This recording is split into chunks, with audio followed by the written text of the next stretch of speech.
Dillon Brooks sa Golden State Warriors naman na home court nag-angas. Pero Stephen Curry pinaiyak si Dillon Brooks, pinasayaw pa si Sengun. Golden State Warriors vs Houston Rockets, nagpalit na ng pangalan si Dillon Brooks sa Instagram. Parang tinanggap na niya ang kanyang kontrabidang role sa NBA. Unang quarter dahil sa kaangasan ni Dillon Brooks ay ginanahan si Klay Thompson. Pinaulanan ng 4 na 3 points ang Houston Rockets. Kaya 12 points kaagad for Klay Thompson. Ang ganda ng ikot ng bola sa Golden State Warriors 6 na pasa para makatira lang si Klay Thompson.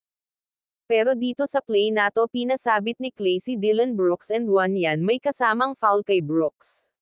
Stephen Curry isang tira lang ang binitawan sa first quarter pero pasok yan. Si Chris Paul naman mga idol 7 assist na ang ginawa dito sa opening frame. Leading scorer naman sa Houston Rockets si Dillon Brooks na may 7 points na. Sinigawan naman ni Dillon Brooks si Stephen Curry mga idol nang mabitawan ni Curry ang bola. End of first quarter 29-27 lead by Golden State Warriors. Pagpasok ng second quarter naka 3 points na rin si Chris Paul bago pinalitan. Pinasok na rin si Dillon Brooks pero inilabas kaagad nang makakomit ng 3 fouls kay Stephen Curry dito sa second period. Lamang na ng 7 points ang Warriors dahil sa back-to-back 3 points ni Andrew Wiggins. Na-technical pa si Fred VanVleet sa kakareklamo sa referee. 4 pa na field goals ang binitawan ni Stephen Curry dito sa first half including itong 4-point play sa play na to. Gumanti ng trash talk si Stephen Curry dito kay Dillon Brooks mga idol.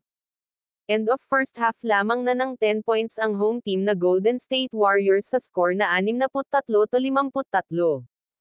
Third quarter nagmentes pa ng open layup si Stephen Curry kaya hawak ulo na lang si Curry dito mga lodi. Pero ito kakaiba traveling na sana si Klay Thompson dito.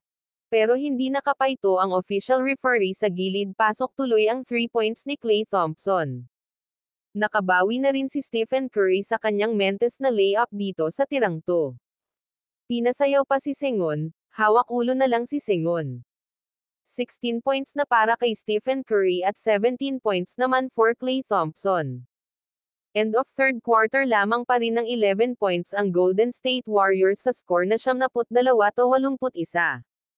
Dillon Brooks may 12 points na at Sengun 19 points na.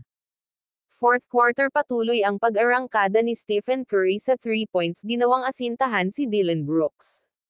Pero Dillon Brooks gumanti pinakain ng bola si Stephen Curry sa play na to. Dito Dillon Brooks uli, si Andrew Wiggins naman ang kanyang kabanggaan.